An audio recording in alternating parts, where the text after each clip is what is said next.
Hey everybody, it's Matt from You and Your Horror Movies, and welcome to my pickups from the Scaricon convention from Turning Stone Casino. Pretty much, this convention almost didn't happen. The casino, I think, was giving a little bit of a hard time, and they finally got a date set.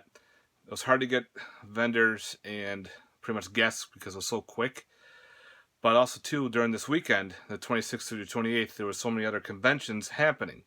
So this was almost canceled, which was kind of sad.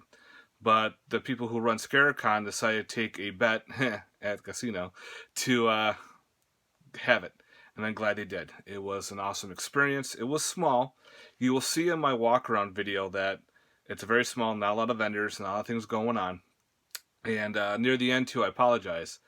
Just when I was about to get done finishing, someone called me. And it just stopped my recording video. I was so pissed. So what I was tired. My wife was tired. She wanted to go. I'm like, you know what? I'm not doing it again. What you have is what I have. So it's going to be all full, unedited, and everything raw. So yeah, I also got to do Q&A, which I never done before. I actually got up on the front to do Q&A with the audience about podcasting, YouTubing. I also got too involved to talk with my other co-hosts from the Horror with Sir Sturdy here, as you can see. That's his podcast. He invited me up, and we did a talk with his other friend about Rob Zombie's Halloween, and of course they played the movie afterwards. We had to stay. But the best one was we did a Q&A with the Friday the 13th Part 7 panel.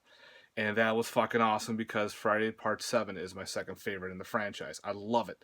I love Part 4 just a little bit more, but 7 is my second favorite film. And, awesome flick, and it was an awesome experience. I will never forget. So I might be able to put that up on there as well. It's not long, but we'll go from there. But anyway, we'll go with the signings first of my personal items.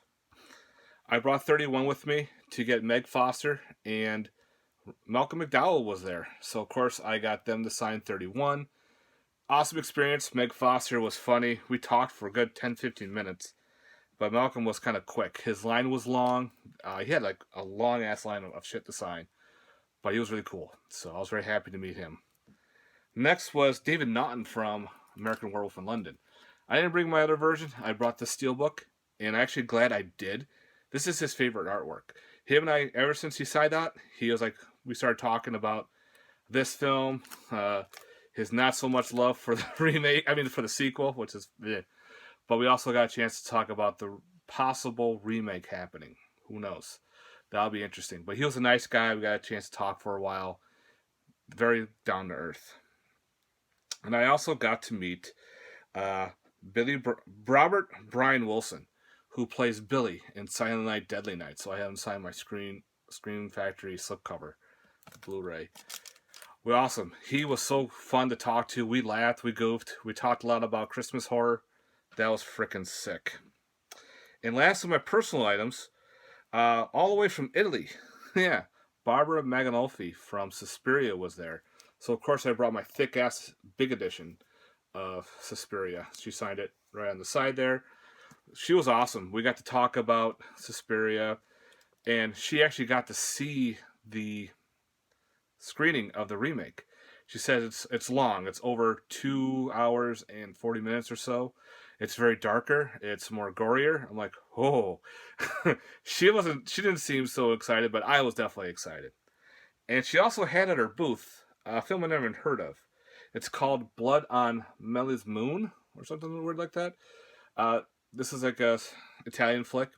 It's in English subs, so I can't wait to get this one to watch. If anybody's seen this, let me know. So she signed that as well. So I thought that was pretty cool. She is going to give me one of those broken, and she was upset because TSA broke one of her movies. Anyway, all right. Other autographs. We got to meet Ken Sagos there. Kincaid from Nightmare on Elm Street Part 3 and 4. All his stuff went to charity. So whatever you bought, autographs, pictures, anything, all went to the kids, which was fucking awesome of him. Sweet, nice guy. He still got that high-pitched voice. But he was freaking cool. So we had a package deal. So he only had like 3 or 4 of these package deals left. And we just got there. He goes, I only brought some. I don't think I was going to sell much. But I'm glad I bought one. It comes with an autographed picture of him, a Nightmare on Elm Street 3 and 4 dog tag, which is pretty sick. Comes with a button. Put that on my bag. And something I don't own at all is a screenplay of Nightmare on Elm Street Part 3. Wow, this is freaking sick. It's got everything from the whole movie.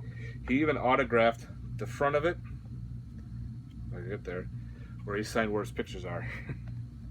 So that's sick. I don't own any screenplays. I got my favorite Nightmare on Elm Street screenplay, Part 3. Wow. Awesome. Alright, now I was talking about the panel for Friday the 13th, Part 7. And I got to meet Lar Park Lincoln and Kevin Segoras from the love interest there, and the girl with the psychic powers. Very nice couple. Very, very, very nice couple there. And me and Dr. Cruz, Terry Kaiser, from Weekend at Bernie's. Nice guy, funny as hell. Him and I chatted a lot during the convention. Even after the Q&A, him and I just, went to the side, just talking more. Awesome dude. Got to meet Courtney Gaines from Children of the Corn, and I didn't know he had this, so I bought it. Was his band. He has actually a CD out, and that's his rock band. It's not heavy. I thought it was going to be, but it's very light, kind of like a light grunge kind of deal, but it was actually not bad to listen to, and he signed that. And last for that, I got to meet Ed Neal. Ed Neal, most recognizable character is from Texas Chainsaw Massacre. He was the hitchhiker, but him and I got talking about Future Kill, where he plays Splatter. It's like the main villain of this. He's got cybernetic arms and shit like that. It's like a slasher. Hopefully someday this will get a Blu-ray. But him and I got to talk a lot about Future Kill. Nice guy too. Him and I chatted. He was fun. Great time. Okay. Also, there was with the podcasting. This guy signed his newsletter. And this is a podcast called Necrostorm or Necro something. So we got talking about podcasting. He's the one who allowed us to podcast and talk with the celebrities for the Q&As. He set it all up. Fantastic. Amanda Weiss was there. So she and I talked for about, I already had her autograph and everything, but she had this here. It's a Nightmare on Elm Street enamel pin. It's fucking huge. And so, of course, I bought that from her. I'll be putting that on my pin board. It's a big-ass one. And that's what she said. Next, bought some pins to put on my bag. A lot of little pins. They're just funny. They were like 50 cents each. My wife wanted some, so I bought a bunch. We got American Werewolf in London. Had to get it. Tremors. Come on. Fucking Tremors pin. You. Fulci Zombie. The Gillman from Monster Squad. Oh my eyes, I had to get that.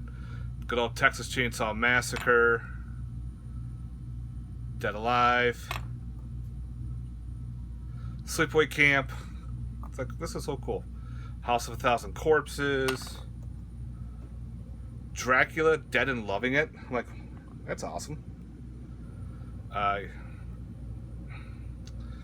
Yeah, oh my god. Evil Dead. And of course, classic Frankenstein. So there's a bunch of those little pins there. And so now, also, I've been going to this con since 2012. Finally bought myself a fucking t-shirt. I never had a t-shirt from the con. So of course I bought a ScaraCon t-shirt from 2018. One I'll never forget. I just wish I had where it was located. But this is a generic shirt. Their shirts were selling fast. So I'm just glad to have a ScaraCon shirt to walk around with. So yeah, that's awesome. Alright, movies. Since I went to SRS Cinema, I picked up the Sheets of Gore, Todd Sheets Films, Volume 1 and Volume 2. so I had to grab those.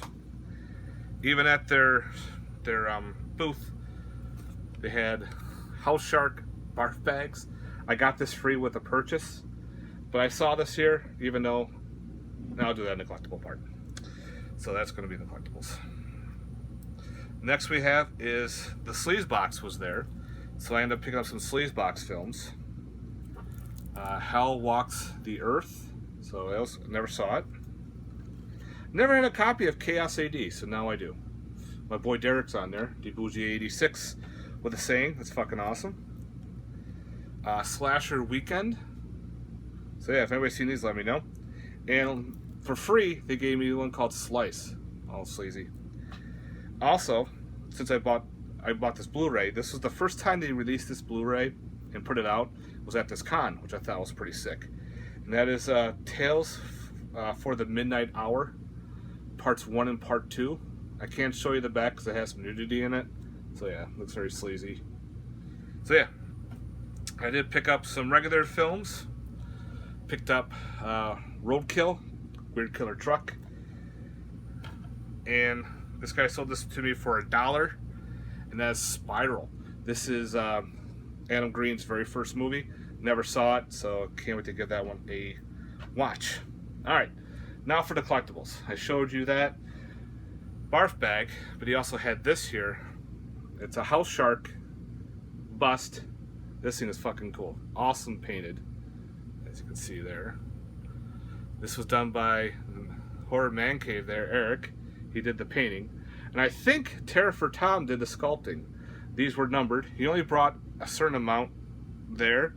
He still had non-painted ones, but the painted ones were very limited. So my buddy bought one, and I went up and bought the last one of the painted versions. They had a toilet one with a fin, but I was going to go back later. Someone bought it, so I was very happy. And last, I found this for 20 bucks. I even asked, I go, how much is that? She goes, 20 bucks. Here's my 20. And that is the Metaluna bank bust. Yes, these are banks. As you can see, they're light plastic, very hollow, but they look incredible busts. I've been trying to find a Metaluna for a while. Now, there are colored versions. The colored versions are pretty sick. It's all bright blue and red, like how the movie is. But I loved also the black and white versions. They look very heavy and very, like, incredible busts, but I can never find them anymore. They had one there. The guy only brought one. He said he had 3. He says last year no one bought any. This year he thought, oh, I'll just buy one. I walk up and said, here's my 20. So yeah, that's it for my haul, guys. Now we'll be posting the walk around afterwards. So yeah, again, it's going to end abruptly because I'm not recording it again. I didn't want to record it again. It's just a very long day. So guys, thank you very much for watching. I hope you enjoyed my little haul here. Let me know in the comments down below. And if you went to ScareCon, please put down below that you went there so I know maybe we ran into each other. Maybe we talked. Again, the video will be, for the walk around, will be posted after this. I can't combine them. For some reason, the software is fucking up, so screw it. 2 videos. Woohoo! Alright, guys. Thanks very much for watching. Please like and subscribe if you haven't. And again, I'd love to hear your thoughts down in the comments section. Alright, guys. Thanks very much for watching. Peace.